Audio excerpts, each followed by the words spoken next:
ආයුබෝවන් ළමයි මම උසස් පෙළ ආර්ථික විද්‍යා දේශක ශහර ප්‍රනාන්දු අද මම කතා කරන්න යන්නේ උසස් පෙළ ආර්ථික විද්‍යා විෂය නිර්දේශය සම්බන්ධව.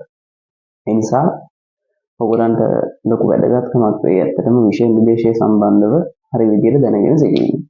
ඒ නිසා අපි අද සාකච්ඡා කරමු උසස් පෙළ ආර්ථික විද්‍යා විෂය නිර්දේශය එහි අන්තර්ගත පාඩම් කොටස්.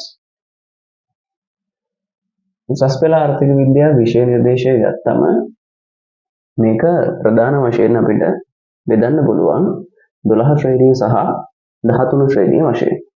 එතකොට උසස් පෙළ ආර්ථික විද්‍යා විෂය නිර්දේශය ගත්තම මේ විෂය නිර්දේශය තුළ ප්‍රධාන වශයෙන් පාඩම් 12ක් අන්තර්ගත වෙනවා. ඒ කියන්නේ 12 ශ්‍රේණියට පාඩම් 6කුත් 13 ශ්‍රේණියට පාඩම් 6කුත් වශයෙන් පාඩම් 12කින් සමන්විතයි මේ ආර්ථික විද්‍යා විෂය නිර්දේශය. ඊළඟට අපි ගත්තොත් 12 ශ්‍රේණිය තුල ප්‍රධාන පාඩම් 6ක් සාකච්ඡා වෙනවා. ඒකෙදි පළවෙනි පාඩම තමයි ආර්ථික විද්‍යා හැඳින්වීම කියන පාඩම. ආර්ථික විද්‍යා හැඳින්වීම කියන පාඩම ගත්තම මේ පාඩම තුල සාකච්ඡා කරනවා ආර්ථික විද්‍යාව කියන්නේ කුමක්ද? ඊළඟට නිෂ්පාදන සම්පත් කියන්නේ මොනවද? ඊළඟට තව කොටසක් ආර්ථික පද්ධති කියලා කොටසක් සාකච්ඡා කරනවා සහ නිෂ්පාදන හැකියාව මායිම් වක්‍ර කියන ඒ කොටස් හතරෙන් සමන්විත වෙනවා මේ ආර්ථික විද්‍යා හැඳින්වීම කියන පාඩම. ඊළඟට අපි 12 වසරේ දෙවෙනි පාඩම ගත්තොත් ඒ තමයි ලොකු වැදගත්කමක් තියෙන පාඩම. ඇත්තටම 12 ශ්‍රේණියේ ඉල්ලුම සැපයුම සමතුලිතය හා නම්‍යතාවය කියන පාඩම. එතකොට මේකෙදි කතා කරනවා වෙළඳපොළ ඉල්ලුම කියන්නේ මොකක්ද? ඒ ආශ්‍රිතව තියෙන සියලු සංකල්ප. ඊළඟට වෙළඳපොළ සැපයුම කියන්නේ කුමක්ද? ඒ ආශ්‍රිතව තියෙන සංකල්ප. ඊළඟට වෙළඳපොළ ඉල්ලුම් හා සැපයුම් එකිනෙකට සමාන වන අවස්ථාව සමතුලිතය කියන එක පැහැදිලි කිරීමක් කරනවා. සහ ඉල්ලුම් නම්‍යතාවය කියන සහ සැපයුම් නම්‍යතාවය කියන කොටස් මේ පාඩමේදී සාකච්ඡා කරනවා. ඊළඟට 12 ශ්‍රේණියේ තියෙන තුන්වෙනි පාඩම තමයි වෙළඳපොළ සඳහා රජය මැදිහත් වීම කියන පාඩම. එතකොට වෙළඳපොළ සඳහා රජය මැදිහත් වීම කියන පාඩම තුන්වෙනි පාඩම ගත්තම මේක ඇත්තටම හැදෙන්නේ මේ දෙවෙනි පාඩමත් එක්කම දෙවෙනි පාඩමේම දිගුවක් විදියට. ඒ කියන්නේ දෙවෙනි පාඩමේ තියෙන ඇතම් කොටස් මෙන්න මේ තුන්වෙනි පාඩමෙන් සමන්විතයි. එතකොට මේකදී අපි තුන්වෙනි පාඩමේදී කතා කරනවා වෙළඳපළක් සඳහා රජය මැදිහත් වන විවිධ ආකාර. ඒ කියන්නේ පාරිභෝගිකයන්ට සහනයක් කිරීමේ අරමුණින් රජය විසින් ක්‍රියාත්මක කරන උපරිම මිල ප්‍රතිපත්තියක්. ඊළඟට නිෂ්පාදකයාට සහනයක් කිරීමේ අරමුණින් රජය විසින් ක්‍රියාත්මක කරනවා අවම මිල ප්‍රතිපත්තියක්.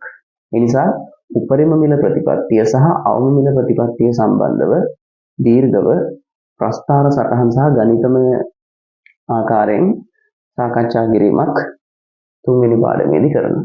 ඊළඟට තුන්වෙනි පාඩමේ තියෙන තවත් කොටස් තමයි රජයේ බදු සහ සහන ආධාර කියන කොටස් දෙක.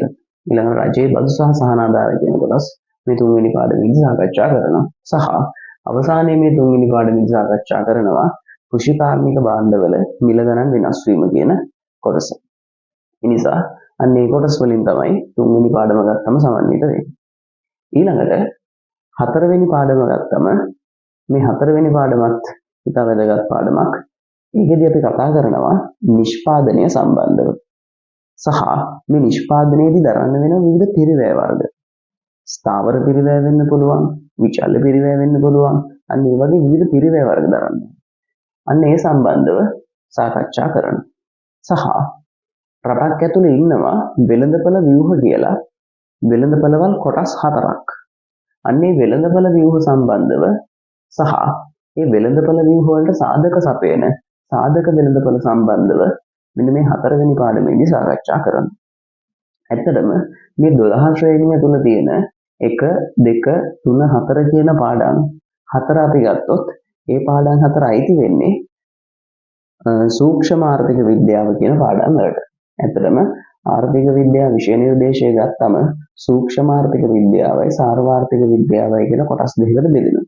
එතකොට මෙන්න මේ 12 ශ්‍රේණිය තුල තියෙන 1 2 3 4 කියන පාඩම් අයිති වෙන්නේ සූක්ෂම ආර්ථික විද්‍යාවට අදාළ පාඩම් වලට. ඊළඟට 12 වසරේ තියෙන පස්වෙනි පාඩම තමයි ජාතික ගිණුම්කරණය. ඒ කියන්නේ රටක් විසින් තමන්ගේ රටේ සිද්ධ වෙන ආර්ථික කටයුතු වල නිෂ්පාදන පැත්ත, ආදායම් පැත්ත සහ වියදම් පැත්ත ගණනය කිරීමක් කරනවා සමස්ත රටේ. සමස්ත රටකට ගිණුම් ලැබුවොත් අපි කියනවා ජාතික ගිණුම්කරණය කියලා.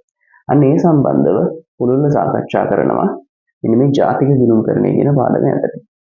එතකොට ඇත්තටම මෙන්න මේ 5 වෙනි පාඩමේ ඉඳලා තමයි උසස් පෙළ ආර්ථික විද්‍යාව විෂය නිර්දේශයේ සාර්වාර්ථික විෂය නිර්දේශ සාර්වාර්ථික විද්‍යාවට අදාළව තියෙන පාඩම් ටික පටන් ගන්න සිද්ධ වෙන්නේ. එතකොට ඒ යටතේ 5 වෙනි පාඩම තමයි ජාතික ගිණුම්කරණය කියන එක.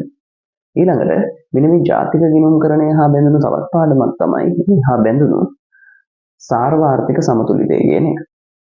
මේ සාර්වාර්ථික සමතුලිතය කියන එක යටතේ අපි සාකච්ඡා කරනවා රටක සාර්වාර්ථික සමතුලිතය කියන්නේ කුමක්ද? එය ප්‍රකාශ කරන්න පුළුවන් සරලාර්ථිකයක, සංවෘතාර්ථිකයක සහ විවෘතාර්ථික කියලා තියෙනවා. අන්න ඒ ඇසුරෙන් විග්‍රහ කරනවා. සාර්වාර්ථික සමතුලිතය වක්‍ර සහ ගණනය කිරීම ඇසුරෙන්. ඊළඟට සාර්වාර්ථික න්‍යාය සහ ව්‍යාපාර චක්‍ර කියලා කොටසක් මෙන්න මේ පාඩම තුළ අන්තර්ගත වෙනවා. එතකොට 12 ශ්‍රේණිය ගත්තම 12 ශ්‍රේණියේ මූලික පාඩම් 6ක් තියෙනවා. එතකොට 12 ශ්‍රේණිය තුළ තියෙන පළවෙනි පාඩම් 4යි තියෙන්නේ සූක්ෂම ආර්ථික විද්‍යාවට, ඊළඟ පාඩම් 2යි තියෙන්නේ සාර්වාර්ථික විද්‍යාවට. එතකොට 13 ශ්‍රේණිය. ඊළඟට අපි 13 ශ්‍රේණිය ගත්තම 13 ශ්‍රේණියේ තියෙනවා ප්‍රධාන පාඩම් වර්ග 6ක්. ඒතර 13 ශ්‍රේණියේ මේ තියෙන සියලු පාඩම් ඒ කියන්නේ 12 ශ්‍රේණිය තුල අපි සාකච්ඡා කරපු 5-6 පාඩම් ඇතුළුව මෙහි තියෙන 7 සහ 12ට යනකම් තියෙන පාඩම් ටික අපි ගත්තොත් මේ ඔක්කොම අයිති වෙන්නේ සාර්වාර්ථික විද්‍යාවට. එතකොට මේකෙදි පළවෙනි පාඩම තමයි අපි 13 ශ්‍රේණිය ඉගෙන ගන්නේ. 7 වෙනි පාඩම වශයෙන් මුදල් කියන්නේ කුමක්ද? සහ මුදල් ආශ්‍රිතව බැඳුණු සියලු සංකල්ප අපි මේ පාඩමේදී ඉගෙන ගන්නවා. සහ රටක් ඇතුලේ ඉන්නවා විවිධ මූල්‍ය ආයතන. බැංකු ඉන්නවා, ශ්‍රී ලංකා මහා බැංකුව ඉන්නවා, බලපත්‍රලාභී වාණිජ බැංකු, බලපත්‍රලාභී විශේෂිත බැංකු, ලියාමදිංචි මූල්‍ය සමාගම් වෙන්න පුළුවන්. අන්න ඒ වගේ විවිධ ආයතන සම්බන්ධව කතා කරනවා. ඊළඟට රටේ සිද්ධ වෙන මිල මට්ටම් වල වෙනස් වීම, උද්දමනය සම්බන්ධව පුළුල්ව විග්‍රහයක් කරනවා මේ පාඩමේ අවසාන කොටසේ. එතකොට 7 වෙනි පාඩම සමන්විත වෙන්නේ 13 ශ්‍රේණියේදී. 13 ශ්‍රේණියේ තමයි 7 වෙනි පාඩම එන්නේ. එතකොට මේකෙදී මූලික කොටස් 3ක් තියෙනවා 7 වෙනි පාඩමේ. එකක් තමයි මුදල් කියන්නේ කුමක්ද කියලා ඒ ආශ්‍රිතව බැඳුණු සංකල්ප කතා කරනවා. ඊළඟට බැංකු සහ මූල්‍ය ආයතන රටක තියෙන මූල්‍ය පද්ධතිය සම්බන්ධව සාකච්ඡාවක් කරනවා. සහ රටක මිල මට්ටමේ සිද්ධ වෙන වෙනස්කම් විවිධ ආකාරයෙන් විග්‍රහ කිරීමක් කරනවා. ඊළඟට 13 ශ්‍රේණියේ තියෙන 8 වෙනි පාඩම ගත්තොත් 13 ශ්‍රේණියේ දෙවෙනි පාඩම අපි 8 වෙනි පාඩම විදිහට තමයි අංගය තියෙන්නේ. ඒතකොට රාජ්‍ය ආර්ථිකය. ඒ කියන්නේ රටක් විසින් රජයක් විසින් සිදු කරන යම්කිසි ආර්ථික ක්‍රියාකාරකම් ටිකක් තියෙනවා. රාජ්‍ය වියදම් දැරීම වෙන්න පුළුවන්. රජය විසින් ආදායම් ලබා ගැනීම වෙන්න පුළුවන්. ඊළඟට විවිධ ආර්ථික කටයුතු සිදු කරද්දී රජයක් විසින් වෙන අසාර්ථක වීම වෙන්න පුළුවන්. අන්න ඒ වගේ විවිධ රජය විසින් මැදිහත් වෙලා සිද්ධ කරන ආර්ථික කටයුතු සම්බන්ධව අධ්‍යයනයක් මේ පාඩමේදී අපි කතා කරනවා. එතකොට මේ පාඩම සමන්විත වෙනවා බාහිරතා, රජයේ ආදායම් සහ වියදම්, ඊළඟට විවිධ භාණ්ඩ වර්ග කිහිපයක් තියෙනවා රජයක් විසින් සපයන පොදු භාණ්ඩ, සුබ සාධන භාණ්ඩ, ඊළඟට අර්ධ පොදු භාණ්ඩ කියලා. අන්න ඒ සම්බන්ධව පුළුල් අපි සාකච්ඡා කරන මෙන්න මේ රාජ්‍ය ආර්ථිකය කියන 8 වෙනි පාඩම යටතේ. ඊළඟට 9 වෙනි පාඩම තමයි විදේශ වෙළඳාම. එහෙම නැත්නම් මේකට අපි කියනවා අන්තර්ජාතික වෙළඳාම කියලා. එතකොට මේකත් ඇත්තටම විශේෂ පාඩමක් විදේශ වෙළඳාම කියන එක. ඒතර මේකදී අපි කතා කරනවා විදේශ වෙළඳාම කියන්නේ මොකක්ද? මේ විදේශ වෙළඳාමෙන් රටකට වෙන වාසි කුමක්ද? ඊළඟට විදේශ වෙළඳාමේ තියෙන නිරපේක්ෂ වාසි න්‍යාය සහ සාපේක්ෂ වාසි න්‍යාය. අන්න ඒ සම්බන්ධව පුළුල්ව අපි කතා කිරීමක් කරනවා. විදේශ වෙළඳාම කියන්නේ රටක කුමක්ද? ඒහා බැඳුණු සියලු සංකල්ප ටික. ඊළඟට මේ විදේශ වෙළඳාමේදී රටක් විසින් සිදු කරන ආනයන හා අපනයන ගනුදෙනු වාර්තා කරන ලේඛනයක් තියෙනවා. අපි ඒකට කියනවා ගෙවුම් ශේෂ ලේඛනය කියලා. එතකොට මේ 9 වෙනි පාඩමෙන් පස්සේ මේ 9 වෙනි පාඩම හා බැඳුණු පාඩමක් තමයි මෙන්න මේ අන්තර්ජාතික මූල්‍ය කියන පාඩම. ඒ යටතේ අපි කතා කරනවා රටක ගෙවුම් ශේෂ ලේඛනය සම්බන්ධව හා ඒ හා බැඳුණු සංකල්ප සම්බන්ධව.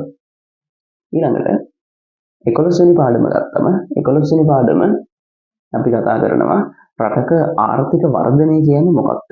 රටක මූර්ත නිමයම දිගු කාලයක් තිස්සේ අඛණ්ඩව වැඩි වුණොත් අපි කියනවා ආර්ථික වර්ධනයක් කියලා. ඊළඟට ආර්ථික වර්ධනයත් එක්ක මිනිසුන්ගේ ජීවන තත්ත්වය වෙනස් වුණොත් අපි කියනවා ආර්ථික සංවර්ධනයක් කියලා. එතකොට අන්න ඒ හා බැඳුණු සංකල්ප සියල්ල මෙන්න මෙහිදී සාකච්ඡා කරනවා. ආර්ථික වර්ධනය කියන්නේ මොකක්ද? ආර්ථික සංවර්ධනය කියන්නේ මොකක්ද? දරිද්‍රතාවය, ජනගහනය, අන්න ඒ හා බැඳුණු සියලු සංකල්ප මේ පාඩමේදී සාකච්ඡා කරනවා. ඊළඟට අවසාන පාඩම තමයි නිදහසෙන් පසු ශ්‍රී ලංකාව කියන පාඩම. ඒතර නිදහසෙන් පසු ශ්‍රී ලංකාව කියන පාඩම යටතේ ශ්‍රී ලංකාව අතීතයේ සිට වර්තමානයේ දක්වා විහිදුණු ආර්ථික ප්‍රතිපත්ති තියෙනවා. අන්නේ ආර්ථික ප්‍රතිපත්ති වෙනස් වෙන්නේ මේ අතීතයේ ඉඳලා ආපු ක්‍රමවේදය පැහැදිලි කරනවා. සහ ශ්‍රී ලංකාවේ දැන් තියෙන පාලන ව්‍යුහය ඒ සම්බන්ධව සාකච්ඡා කිරීමක් කරනවා. එතකොට ශ්‍රී ලංකාවේ සමස්ත ආර්ථික ව්‍යුහය සම්බන්ධව මෙන්න මේ 12 වෙනි පාඩමේදී අපි සාකච්ඡා කරනවා. ඒ නිසා නැවත පාරක් මම පැහැදිලි කරොත් උසස් පෙළ ආර්ථික විද්‍යා විෂය නිර්දේශය ගත්තම මේකෙදි මූලික පාඩම් 12ක් අපිට තියෙනවා. එතකොට මේ මූලික පාඩම් 12න් පාඩම් 6ක් අපිට එන්නේ 12 ශ්‍රේණියට අදාළව. පළමු පාඩම් 6. ඊළඟට 13 ශ්‍රේණියට අදාළව එන්නේ ඊළඟ පාඩම් 6. එතකොට 12 ශ්‍රේණියේ 1 2 3 4 කියන පාඩම් ගත්තම ඒ පාඩම් 4ට වෙනකන් අපි කියනවා මේකෙදි අධ්‍යයනය කරන්නේ සූක්ෂම ආර්ථික විද්‍යාවට අදාළ පාඩම් ටික.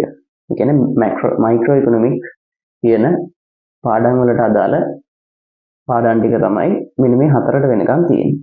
ඊළඟට 5 සිට 13 ශ්‍රේණියේ තියෙන සියලුම පාඩම් ටිකට වෙනකන් ගත්තම 5 සිට 12 දක්වා තියෙන සියලු පාඩම් අපි කියනවා සාර්වාර්ථික විද්‍යාවට අදාළ පාඩම් කියලා. ඒ නිසා මම හිතනවා ඔයගලන්ට හොඳ අයිඩියා එකක් එන්න ඇති උසස් පෙළ ආර්ථික විද්‍යාව විෂය නිර්දේශය සම්බන්ධව. අපි ඉදිරියේදී ඔයගලන්ට වීඩියෝ එකක් අරන් එන්නම්. මේ ආර්ථික විද්‍යාව විෂය ක්ෂේත්‍රයේ තුල තියෙන පාඩම් වලදී උසස් පෙළ ඔයගලන්ට ප්‍රශ්න පත්‍රයේදී එන MCQ ප්‍රමාණය එකිනෙකට මේ පාඩමෙන් පාඩමට අපිට කැටගරි කරන්න පුළුවන්.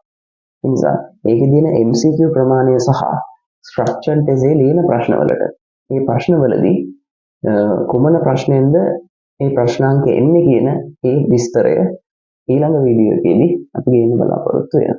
ඒ නිසා අපි ගෙනපු වීඩියෝ එක හොඳින් තේරුණා කියලා මම හිතනවා. ඒ නිසා ළමයි ඊළඟ පාඩමේදී ඊළඟ වීඩියෝ එකේදී අපි මුණ ගැසෙමු.